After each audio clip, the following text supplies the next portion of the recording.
আসসালামু আলাইকুম। যেহেতু গত পর্বে মূলত আলোচনা করেছি যে নির্বাচন প্রক্রিয়াগুলো এবং কীভাবে নির্বাচন প্রক্রিয়াগুলো দিয়ে মূলত ডেমোক্রেটিক ভ্যালুসগুলো ধারণ করা যাচ্ছে এবং ডেমোক্রেটিক বৈশিষ্ট্য যেগুলো আইন প্রণয়ন থেকে শুরু করে বিচার বিভাগ এবং বিচার বিভাগের স্বাধীনতা এবং খেলাফত রাশিদের বৈশিষ্ট্য যেগুলো সামঞ্জস্যপূর্ণ,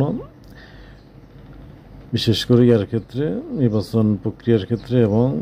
শাসক শ্রেণীর জনগণের অংশগ্রহণের মাধ্যমে শাসক শ্রেণী জনগণের সম্মতিতে শাসন কার্য পরিচালনার ক্ষেত্রে এবং নির্বাচিত হওয়ার ক্ষেত্রে যে বিষয়গুলো আলোচনা করেছি। যদিও এই বিষয়গুলোর উপর বিস্তারিত বই পুস্তক এবং আর্টিকেল লিখেছি, সেগুলোই মূলত যথেষ্ট, তারপর মূলত সংক্ষিপ্ত করে আলোচনা করতেছি।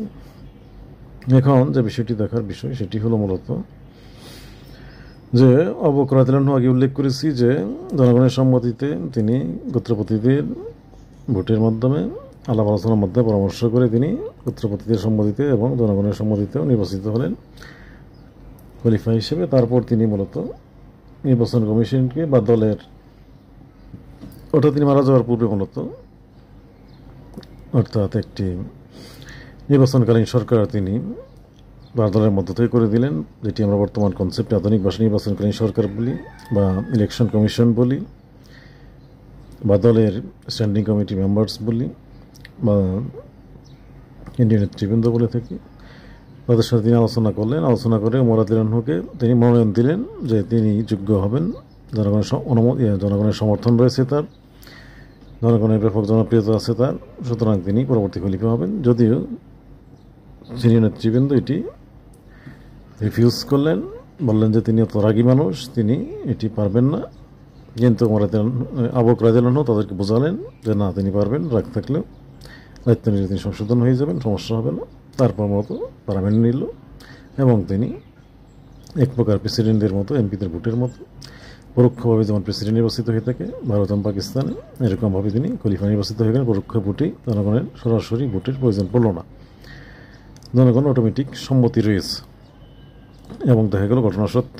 তিনি খলিফা হিসেবে দায়িত্ব পালন করলেন। জনগণের কোনো বিক্ষোভ সমাবেশ প্রতিবাদ কোনো আপত্তি এই বিষয়ে নেই।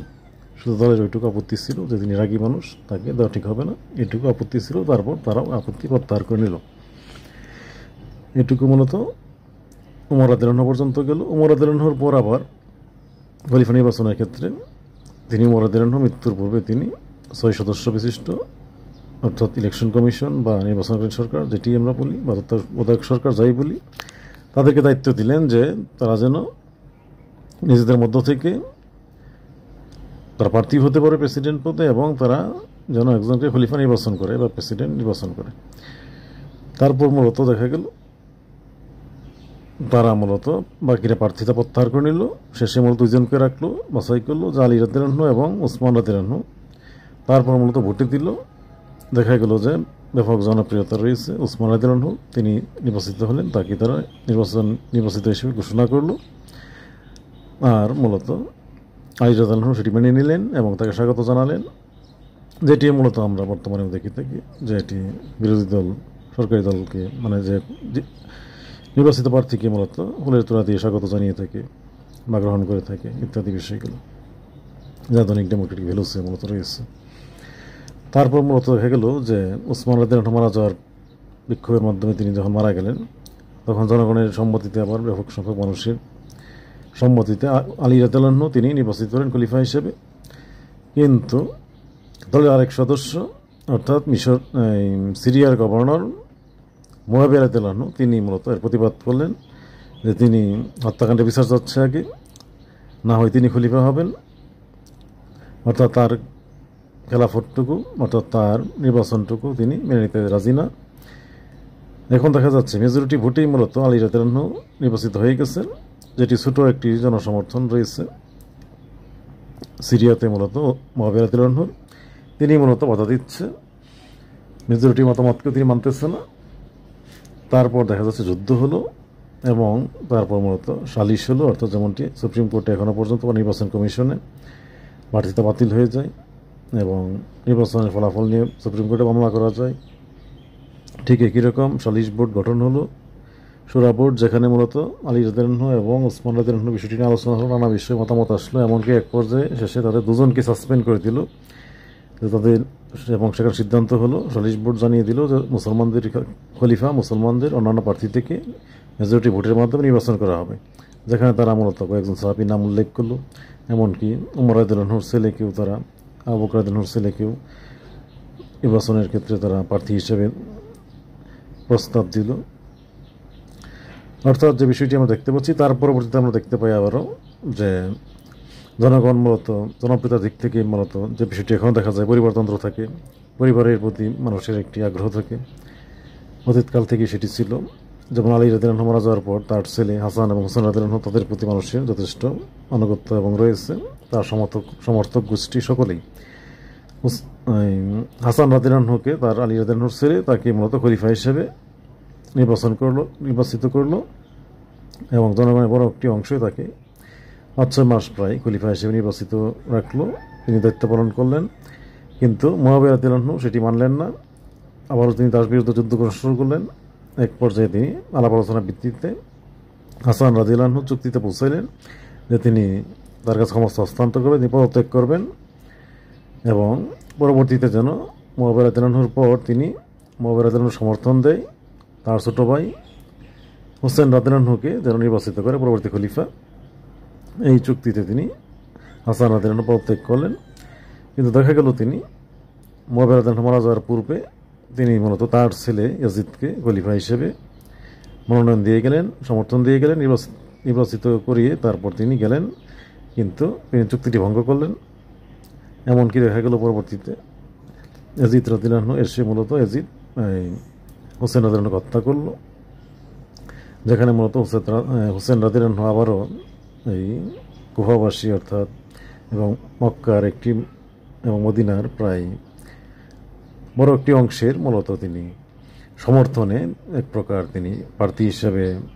সমর্থন পেলেন খলিফা পদের জন্য, এবং তিনি সেখানে মূলত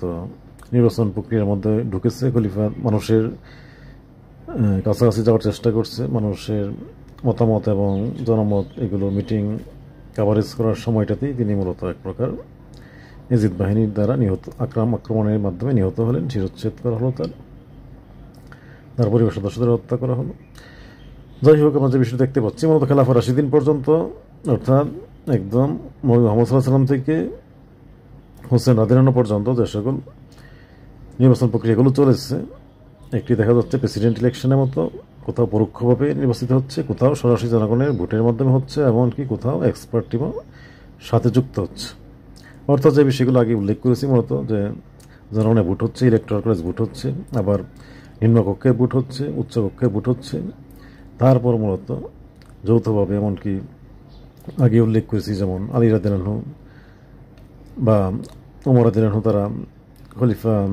আবু বকর রাদিয়াল্লাহু আনহুর বেতন ভাতা ঠিক করতেছে, বাজেট ইত্যাদি বিষয় নিয়ে আলোচনা করতেছে। অর্থাৎ যেটি আমরা আগে উল্লেখ করেছি, ব্রিটিশ পার্লামেন্টে যেরকম ছায়া ক্যাবিনেট থাকে, ছায়া প্রধানমন্ত্রী থাকে, অর্থাৎ সকলেই সংবিধানের আওতায় জনগণের মঙ্গল করা, চিন্তা ভাবনা করা, অর্থাৎ বহুদল মত থাকা সত্ত্বেও এক দল মূলত সকলেই জনগণের জন্য কাজ করা, যেটি মূলত খেলাফা রাশিদের বৈশিষ্ট্য তখনও ছিল, এবং বহুদলীয় গণতন্ত্রও ছিল। আগে উল্লেখ করেছি যে সকলেরই 1.5 লক্ষ সাহাবী সকলেই আলী ওসমানের নিজস্ব কর্মী বাহিনী সমর্থক ছিল, মুআবিয়া রাদিয়াল্লাহু আনহু তারও সমর্থক ছিল, আবার সকলে একসাথেও কাজ করেছে একই চিন্তা ভাবনা নিয়ে, যেটি বহুদলীয় গণতন্ত্রের কনসেপ্টের মতো। এইভাবে মূলত তারা সেখানে কাজকর্ম করেছে। আবার দেখিয়েছে আগেও যে উমর রাদিয়াল্লাহু আনহু কীভাবে সে জনগণের কাছে জবাবদিহি করতেছে, মানুষের খাবার দাবার পৌঁছে দিচ্ছে, রাষ্ট্রীয় দায়িত্ব পালন করতেছে, স্বচ্ছতা, জবাবদিহিতা, ডেমোক্রেটিক যে ভ্যালুসগুলো, এমনকি বিচারকের স্বাধীনতা নিশ্চিত করছে। তিনি নিজে কাঠগড়ায় দাঁড়িয়ে জরিমানা দিচ্ছে, তিনি খলিফা হিসেবে বিচারককে তিনি বাধা দিচ্ছে না, খলিফা থাকা সত্ত্বেও, তিনি প্রেসিডেন্ট বা রাজা থাকা সত্ত্বেও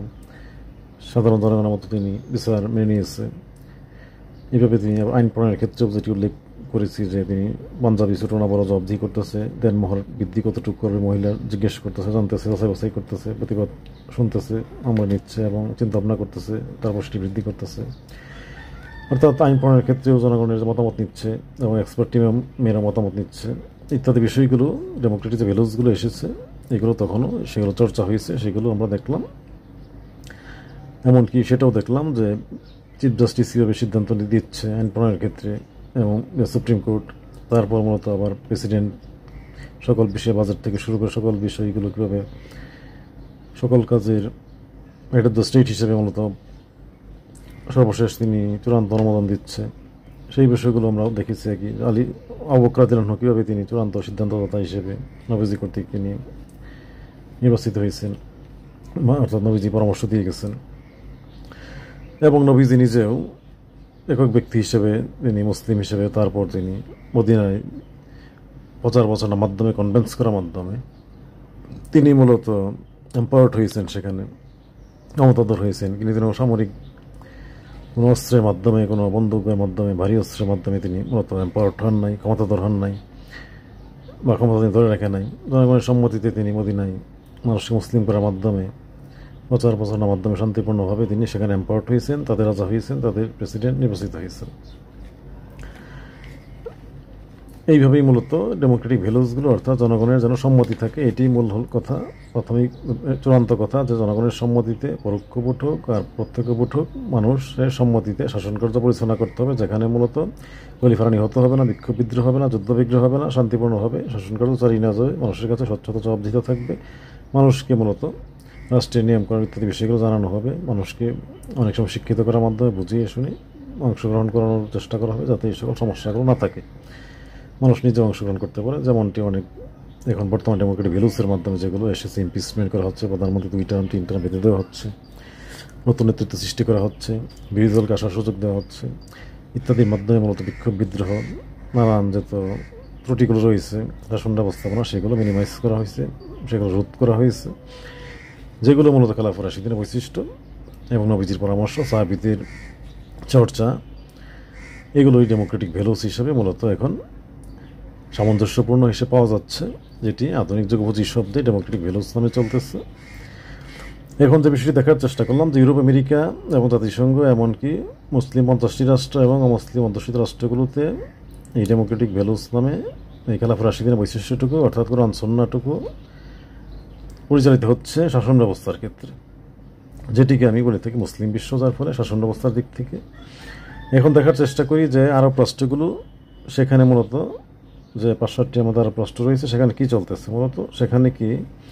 ডেমোক্রেটিক ভ্যালুস, যেহেতু এটি যুগোপযোগী শব্দে, অর্থাৎ খেলাফত রাশিদিনের বৈশিষ্ট্যগুলো বিভিন্ন সংবিধানের মাধ্যমে, ব্রিটিশ এম্পায়ার যেমনটি ব্রিটেনে ব্রিটিশ সাংবিধানিক মনার্চি এবং গণতন্ত্রের মাধ্যমে, এবং আমেরিকা শুধু প্রেসিডেন্সিয়াল সিস্টেমের মাধ্যমে, ফ্রান্সে আরেকটি, এবং ভারত পাকিস্তান সেখানে একটু ভিন্ন, আবার এক এক দেশে যেটি যে দেশে প্রয়োজন সেইভাবে মূলত সংবিধানটি সাজানো হয়েছে এবং ডেমোক্রেটিক ভ্যালুসগুলো সেভাবে সাংবিধানিক কাঠামোতে স্থান দেওয়া হয়েছে, সেভাবে সজ্জিত করা হয়েছে, যেগুলো খেলাফত রাশিদিনের বৈশিষ্ট্যগুলোর সাথে সামঞ্জস্যপূর্ণ। আর যেটিকেই বলা হয় যে কোরআন সুন্নাহ অনুসরণ করা, আগে উল্লেখ করেছি যে ইরানের মতো কোরআন সুন্নাহ চর্চা করে আইন করব, কোরআন সুন্নাহ মেনে সংবিধান প্রণয়ন করব, এই কথাগুলোই মূলত হলো এইটুকু, যে খেলাফত রাশিদিনের বৈশিষ্ট্যগুলো চর্চা করা, ডেমোক্রেটিক ভ্যালুসের নামে হোক আর যেভাবেই হোক চর্চা করা। এখন আগেই উল্লেখ করেছি যে 662 বা 61 পর্যন্ত, খেলাফত রাশিদিন পর্যন্ত এই ডেমোক্রেটিক ভ্যালুসগুলো ভেবে নবীজি থেকে চর্চা হয়েছে। তার পরবর্তীতে মূলত 662 থেকে 1924 পর্যন্ত, যে অটোমান এম্পায়ার পর্যন্ত, একটি মূলত পারিবারিক রাজতান্ত্রিক ইমার্জেন্সি সিচুয়েশন আওতায় এক ধরনের শাসনকার্য পরিচালিত হয়েছে, যেখানে মূলত এই ডেমোক্রেটিক ভ্যালুসগুলো জনগণের অংশগ্রহণের, যেটি মূলত নবী মুহাম্মদ সাল্লাল্লাহু আলাইহি ওয়াসাল্লাম থেকে যেমনটি তিনি মুসলিম করার মাধ্যমে জনপ্রিয়তা অর্জন করলেন, এবং যেটিকে মূলত হোসেন রাদিয়াল্লাহু পর্যন্ত চেষ্টা করা হলো মানুষের সম্মতিতে শাসনভার গ্রহণ করা, এটুকু মূলত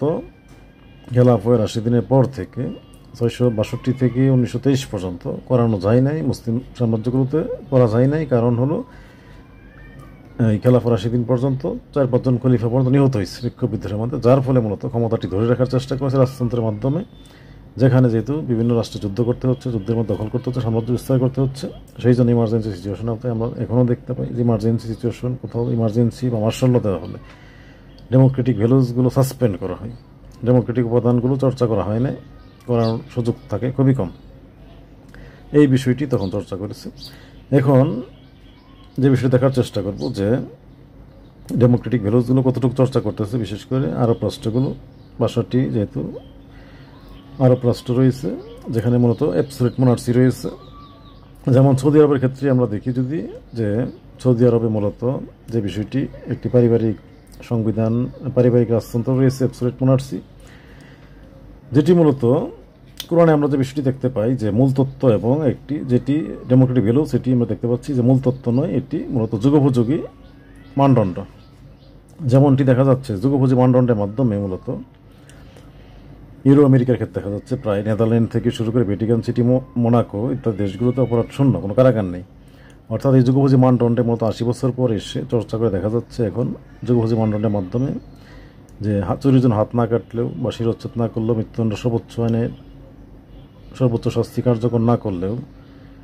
অপরাধ কমাই আসা যাচ্ছে, সমস্যা দূর করা যাচ্ছে। এই বিষয়টি মূলত এখন দৃশ্যমান হয়েছে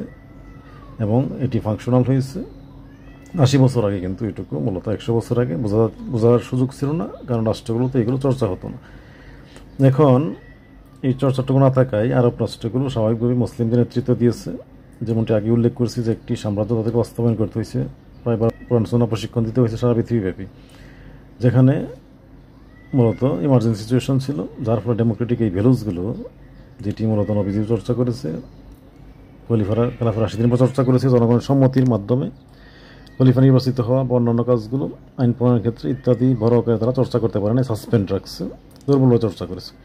ঠিক একই প্রক্রিয়াটুকু আরব রাষ্ট্রগুলো, 62 আরব রাষ্ট্র, তারাও এখন একইভাবেই কাজ করে যাচ্ছে যে ডেমোক্রেটিক ভ্যালুসগুলো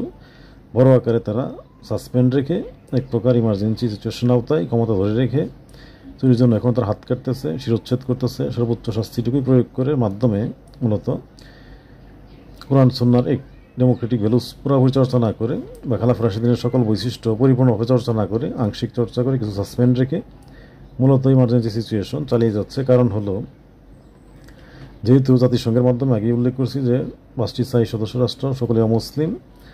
এবং সকলেই তারা মূলত যুগোপযোগী মানদণ্ডে যে খেলাফা রাশিদিনের বৈশিষ্ট্যের পর থেকে মূলত যে বিষয়টি চলেছে ইমার্জেন্সি সিচুয়েশন, মুসলিম সাম্রাজ্য বিশেষ করে ওটোমান এম্পায়ারের পতনের মাধ্যমে যুগোপযোগী মানদণ্ডে শাসন ব্যবস্থা গড়ে তোলার চেষ্টা করা হয়েছে গোটা পৃথিবীতে, যেটি 50টি মুসলিম রাষ্ট্র গ্রহণ করেছে এবং সমস্ত মুসলিম রাষ্ট্র ডেমোক্রেটিক ভ্যালুসের মধ্যে গ্রহণ করেছে। কিন্তু এটুকু মূলত যেহেতু আরব রাষ্ট্রগুলো মুসলিমদের নেতৃত্বশীল রাষ্ট্র উমাইয়া আব্বাসীয় খেলাফতের মাধ্যমে নবী মুহাম্মদ সাল্লাল্লাহু আলাইহি ওয়াসাল্লাম থেকে শুরু করে সেখান থেকে চালু হয়েছে, মুসলিম বিশ্বের সাম্রাজ্য তারাই বাস্তবায়ন করেছে। সেই অংশ হিসাবে তারা মুসলিম বিশ্ব নেতৃত্বের অংশ হিসেবে কনভিন্সড হয় নাই। আপাতত তারা পরীক্ষা নিরীক্ষা করে যাচ্ছে, যেমনটি আরব রাষ্ট্রগুলো সৌদি আরব থেকে শুরু করে এখন পর্যন্ত 2005 সাল পর্যন্ত কাতার সহ সকলেই মূলত স্থানীয় সরকার নির্বাচনটুকু জনগণের অংশগ্রহণের মাধ্যমে দেওয়ার চেষ্টা করছে পরীক্ষামূলকভাবে। যদি এটি কাজ করে ফাংশনাল হয়, ভবিষ্যতে হয়তো তারা দেখা যাবে এই মরক্কো বা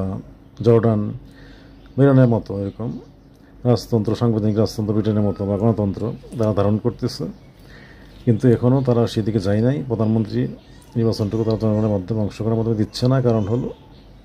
তারা এখনও চিন্তিত। যেমনটি দেখা যায় আইন প্রণয়নের ক্ষেত্রে যে সেকুলারিজম বিষয়টি,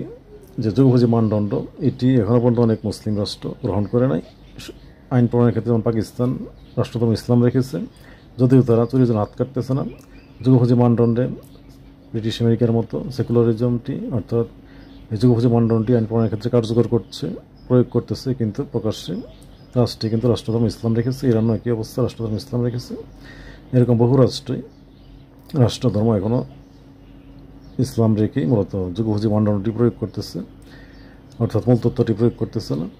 চুরির জন্য বা ইত্যাদির জন্য সর্বোচ্চ শাস্তি প্রয়োগ করতেছে না। যুগোপযোগী মানদণ্ডটি গ্রহণ করেছে, যেটি ইউরোপে আগে উল্লেখ করলাম যে নেদারল্যান্ড থেকে শুরু করে এর ফলাফল ভালো এসেছে, যে ক্ষমা উদারতার মাধ্যমে মধ্যপন্থা অবলম্বন করেও অপরাধ প্রবণতা শূন্যে নিয়ে আসা যায়, যার ফলে যুগোপযোগী মানদণ্ডটি এটি দৃশ্যমান হয়েছে, এর ফলাফলটি ভালো পাওয়া যায়, এটুকু দেখা যাচ্ছে। নবীজিও সেটি দেখিয়েছে যে তিনি 23 বছরে প্রায় 2-3 জনের বেশি মানুষের হাত কাটে নাই, অনেকে দণ্ডপ্রাপ্ত হওয়া সত্ত্বেও সবাই ক্ষমা করে দিয়েছে। মৃত্যুদণ্ডের ক্ষেত্রে কী করেছে, অর্থাৎ যে বিষয়টি আরব রাষ্ট্রের ক্ষেত্রে যে সেকুলারিজমের মাধ্যমে একটি মিসইউজ করার সুযোগ থাকে, যেহেতু যেমনটি অমুসলিম হয়ে থাকলে শুক্রবার যেমন মুসলিমদের নামাজ, জুম্মার নামাজ বা ঈদের ক্ষেত্রে বা ঈদের জন্য পশু কোরবানি ইত্যাদি যে আইন করা হয়, যে রাষ্ট্র যেহেতু রাষ্ট্র আধ্যাত্মিক আপাতটুকু আলাদা, ব্যক্তিগত জীবনে চর্চা করবে, রাষ্ট্র সাহায্য করবে, আর আইন প্রণয়নের ক্ষেত্রে সেকুলারিজমটি গ্রহণ করা হবে, ধর্মনিরপেক্ষতা, যেটি যৌক্তিক মানদণ্ড। স্বাভাবিকভাবে যদি এখন চিন্তা করা হয় যে কোনো রাষ্ট্র কোরবানির শুক্রবার দিন দেখা গেল মুসলিম অধ্যুষিত রাষ্ট্রগুলোতে আইন করে ফেললো যে জুমার নামাজের ছুটি হবে না, কাজ করতে হবে, বা ঈদের নামাজের ছুটি হবে না, ঈদের দিনও কাজ করতে হবে, ছুটি নেই। পাশাপাশি পশু কোরবানি দেওয়া যাবে না অ্যানিমেল সেক্টরের আওতায়। দেখা গেল জনগণের ভোটে মূলত আইনটি পাশ হয়ে গেল, মেজরিটি অমুসলিম থাকায় দেখা যাচ্ছে মূলত ধর্মচর্চার ক্ষেত্রে, কোরআন সুন্নাহ বাস্তবায়নের ক্ষেত্রে ত্রুটি হচ্ছে, অর্থাৎ এক প্রকার বাধা আসতেছে। এই জন্য মূলত সেকুলারিজম বা যুগোপযোগী মানদণ্ডটি কী মাত্রায় উন্নতি ঘটে, কতটুকু উন্নতি ঘটে, এই বিষয়টুকু পরীক্ষা নিরীক্ষা করা যায়নি 80 বছর আগে, যেটি আরব রাষ্ট্রগুলো বা মুসলিম রাষ্ট্রগুলো ধীরে ধীরে গ্রহণ করতেছে এবং যুগোপযোগী মানদণ্ডে যেমন আরব রাষ্ট্রগুলো সংস্কার করতেছে ধীরে ধীরে, এখন জনগণের অংশগ্রহণ নির্বাচন দেওয়ার চেষ্টা করতেছে, সেকুলারিজমের বৈশিষ্ট্যগুলো চর্চা করতেছে, বৃদ্ধি করার চেষ্টা করতেছে। অর্থাৎ ইমার্জেন্সি সিচুয়েশনটুকু ধীরে ধীরে ডেভেলপ করার চেষ্টা করতেছে, যেহেতু মূলত গোটা পৃথিবীটাই মূলত যেহেতু যুগোপযোগী মানদণ্ডে উন্নতি করার চেষ্টা করা হচ্ছে, তাই ধীরে ধীরে যাওয়ার প্রচেষ্টা নেওয়া হয়েছে। আর আরব রাষ্ট্রগুলো আগে উল্লেখ করেছে, যেহেতু তারা মুসলিম বিশ্বের নেতৃত্ব দিচ্ছে, স্বাভাবিকভাবেই তাদেরকে তখন ক্ষমতাটি ধরে রাখতে হয়েছে, যাতে কোনো অবস্থাতেই জনগণের ভোটে এই বিষয়টি না ঘটে যে শুক্রবার মেজরিটি ভোটের মাধ্যমে নামাজ বন্ধ কাজ করবে বা মানুষ অবাধে মদ খাবে। আইন প্রণয়নের ক্ষেত্রে মেজরিটি ভোটের মাধ্যমে এই বিষয়গুলো যেন সরাসরি মানুষের জন্য দ্বারমুক্ত না হয়, তারই আলোকে মূলত আরব রাষ্ট্রগুলো এই সেকুলারিজম মানদণ্ডে আইন প্রণয়নের ক্ষেত্রে এখনও তারা দৃঢ়তা দেখায় নাই। এখনও তারা খেলাফ রাশিদের বৈশিষ্ট্যগুলো, যার ফলে যেটি ডেমোক্রেটিক ভ্যালুজ বলে থেকে আগে উল্লেখ করেছি, যে ভ্যালুজ জনগণকে উন্নতি করার তারা গঠন করেছে 100 সদস্য, এরকম অনেকগুলো বিষয় তাদের সংস্কার হচ্ছে, ধাপে ধাপে ব্যাপক উন্নয়নের দিকে অগ্রসর হচ্ছে, যেটি মূলত খেলাফ রাশিদের বৈশিষ্ট্যগুলোর সাথে সামঞ্জস্যপূর্ণ। যেমনটি দুইজন নারীর কথা বলা হয় সাক্ষ্যের ক্ষেত্রে, এটি মূল তত্ত্ব। ঠিক একই রকম আবার একজন অ্যাডভোকেটের মাধ্যমে, ভিডিওটির মাধ্যমে কোনো একটি সাক্ষ্য গ্রহণ করলে একজন নারী স্বাক্ষরই যথেষ্ট হচ্ছে, এটি যুগোপযোগী মানদণ্ড। এরকমভাবে মূলত ব্যাংকিংয়ের ক্ষেত্রে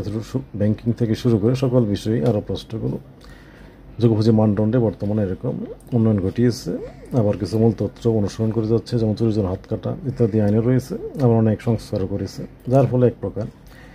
আরব রাষ্ট্রগুলো এখন যুগোপযোগী মানদণ্ড এবং কিছু মূল তত্ত্ব মিক্সড হিসেবে চলতেছে, যেটি মূলত খেলাফ রাশিদের বৈশিষ্ট্য তারা বড় আকারে, অর্থাৎ যুগোপযোগী মানদণ্ড সরাসরি ইউরোপ আমেরিকা মতো এরকমভাবে উন্নতি না ঘটালেও প্রক্রিয়ার মধ্যে রয়েছে এবং প্রতিনিয়তই উন্নতি ঘটাচ্ছে, যেটিকে বলা যেতে পারে এক প্রকার ইমার্জেন্সি সিচুয়েশন আওতায় পরীক্ষা নিরীক্ষা করতেছে, যার ফলে স্থানীয় সরকার নির্বাচন পর্যন্ত তারা জনগণের ভোটের মাধ্যমে দিয়ে পরীক্ষা করে দেখতেছে আর কি অবস্থা দাঁড়ায়